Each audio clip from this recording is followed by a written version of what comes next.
para decirnos algunas verdades que son secretos a voces. ¿Cómo es posible que en el entramado de corrupción también esté involucrada la función judicial? ¿Cómo entendemos aquello? Bienvenido, doctor.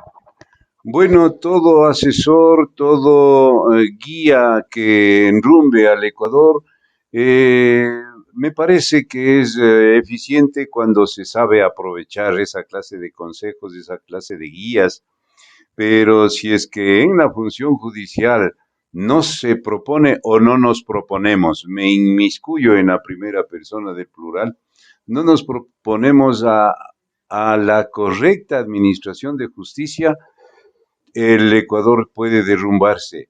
Naturalmente que es el poder del Estado donde se va a administrar, donde se está administrando la ley, donde se está sancionando a quien debe sancionarse pero hoy en día, naturalmente que nos vamos de mal en peor.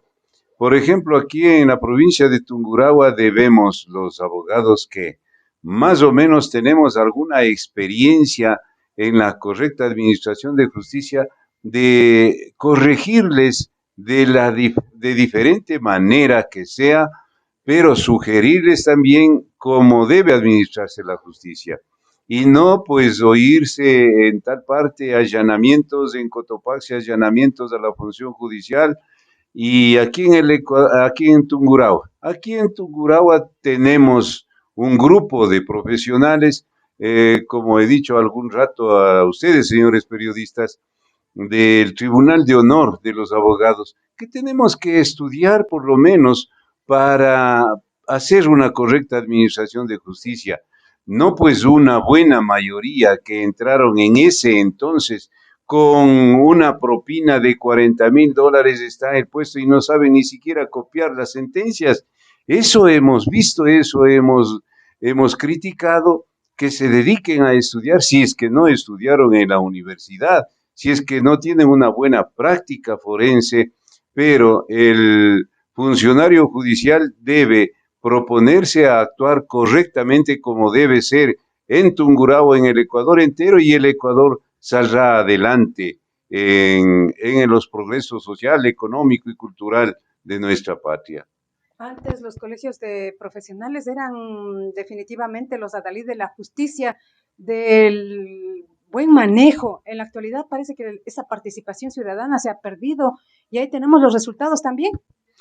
Sí, en el Ecuador como que poca importancia se da a las sugerencias, pero en Tungurahua nos hemos propuesto en el actual colegio directorio y tribunal de honor del Colegio de Abogados de hacer foros, conferencias conjuntamente con los funcionarios de la Corte de Justicia de Tungurahua y las personas especializadas en cada materia para que no cometieran esos hierros. Pero no faltan uno que otro que hace quedar mal en los jueces normalmente o en los funcionarios normales de la función judicial que sin saber entraron a la función judicial y cometen esta clase de errores. Lo único cierto que pedimos que se enmiende el Consejo de la Judicatura en la selección de jueces y la misma Corte Nacional de Justicia. Claro que sí, desde la Corte Nacional hasta el último conserje de la función judicial y de todo el Ecuador tiene que proponerse actuar con honradez, con estudio, con ciencia, con una buena política solamente de servicio, de administración de justicia en el Ecuador. Doctor, ¿cuál es la diferencia? Antes teníamos abogados, que solo decir abogados era como que una clase de privilegio, de ética, de cordura, de conocimiento. En la actualidad parece que eso se ha venido a menos. Enteramente de acuerdo. Antes existíamos doctores en jurisprudencia, y el doctor ya estaba entendido en el asunto, estaba entendido en la disciplina de la honradez.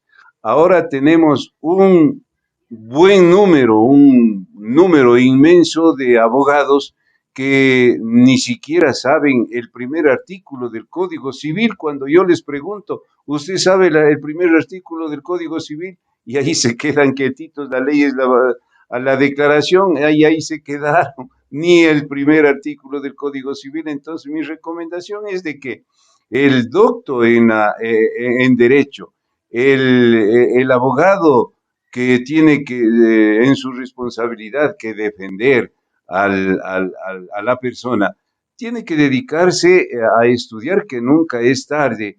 Eduardo Couture nos dice en uno de los mandamientos del abogado, estudia porque si es que no estudias eres cada día menos abogado.